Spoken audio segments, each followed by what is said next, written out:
Your birthday's approaching, and sooner or later someone asks the usual question, "What are you doing for your birthday?" When you reply, "Nothing, it's just a normal day," people often look confused.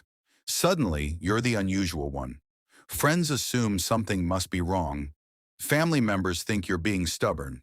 And society behaves as if not blowing out candles or posting a smiling photo online means something is missing inside you. But what if nothing is wrong at all? What if the reality is that you've simply reached a different perspective? Interestingly, psychologists have looked into this, and their findings often reveal more about the people who judge that choice than about the person making it. This video is meant for you. Whether your reason comes from sadness, maturity, or something deeper, let's explore it together. First, there's a group people rarely mention. These are individuals who stop celebrating birthdays not because they deliberately chose to, but because life gradually discouraged them from expecting much. In 1967, psychologist Martin Seligman described a concept called learned helplessness. When people repeatedly face disappointment in situations where they have no control, their brains eventually stop trying, not out of weakness, but because the mind adapts in order to avoid further pain. Birthdays can unintentionally become a perfect example of this. Our brains constantly make predictions about what will happen next. Neuroscientists Schultz, Diane, and Montague demonstrated that dopamine isn't only triggered by rewards themselves, but by the difference between what we expect and what actually occurs. Imagine being young and anticipating a celebration, friends remembering the day, feeling special, maybe a party. But if those expectations aren't met repeatedly, year after year, the brain begins to recalculate. It stops anticipating the reward. Dopamine responses decrease, and eventually the excitement disappears. Not because someone doesn't want to care, but because the brain has concluded that hoping only leads to disappointment. So when someone says, "It's just another day," it may not be indifference. Often it's the result of emotional experience, like a protective layer built over time. Calmness in that moment isn't coldness. It can be a form of armor. However, not everyone who ignores their birthday carries that kind of history. There's another group entirely. Some people simply forget their own birthday, not out of sadness, but because their minds are occupied with many other things. Psychologists sometimes call this time blindness. When you're deeply involved in projects, responsibilities, or demanding work, time can blur together. Weeks pass quickly, and the calendar starts to feel more like a vague outline than a strict schedule. For these people, birthdays aren't avoided or suppressed. They're just categorized as not urgent, somewhere between postponed appointments and long to-do lists that never quite end. It's not a lack of self-respect. Rather, their attention is spread across many priorities, and one date quietly slips by. And then there's a third group. These individuals didn't forget their birthday and aren't protecting themselves from past disappointment. Instead, they've simply looked at the whole idea of birthday celebrations and decided it isn't something they need.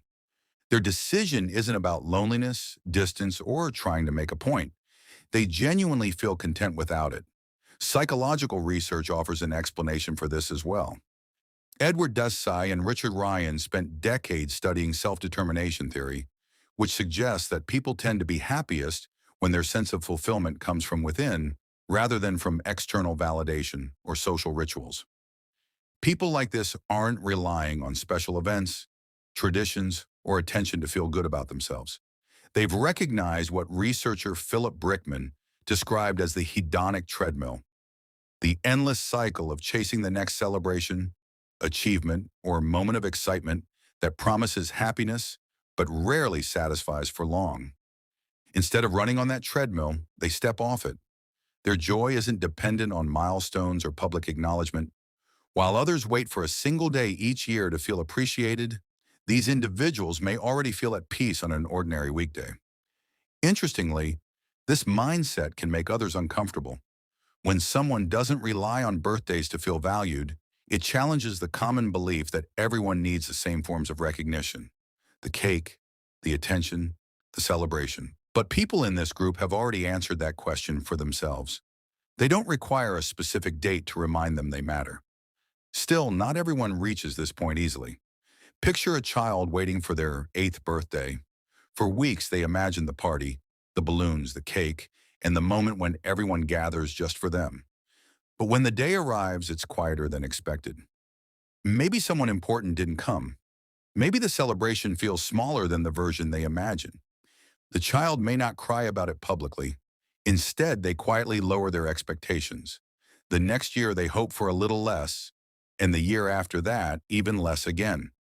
Research from Johns Hopkins suggests that our brains don't just remember emotionally significant dates, they often recreate the feelings attached to them every year. This phenomenon is called the anniversary effect. While the calendar moves forward, the emotional memory can remain surprisingly vivid. But here's another important detail. Some people avoid birthday celebrations not because they are completely free from needing them, but because they fear disappointment. Psychologist Jennifer Crocker from the University of Michigan studied something known as contingencies of self-worth. Her research showed that some individuals withdraw from situations where validation might fail. By opting out, they protect themselves from the risk of feeling rejected. That difference matters. There's a big contrast between someone who truly doesn't need a celebration and someone who secretly hopes for it, but avoids it to prevent being hurt. So if this topic resonates with you, it might be worth asking yourself an honest question. Is your choice coming from freedom or from fear? Only you can answer that. And perhaps that's the deeper message here. We're often taught that celebrating loudly is the same as caring, that if you don't make a big event out of your birthday, something must be wrong. But maybe we've been measuring the wrong thing. Maybe genuine self-acceptance isn't about throwing a party. Maybe sometimes it's about realizing you don't need one. Some people spend their birthdays alone, not because they're unloved, but because the quiet feels perfectly sufficient. If that describes you, there's nothing broken about it.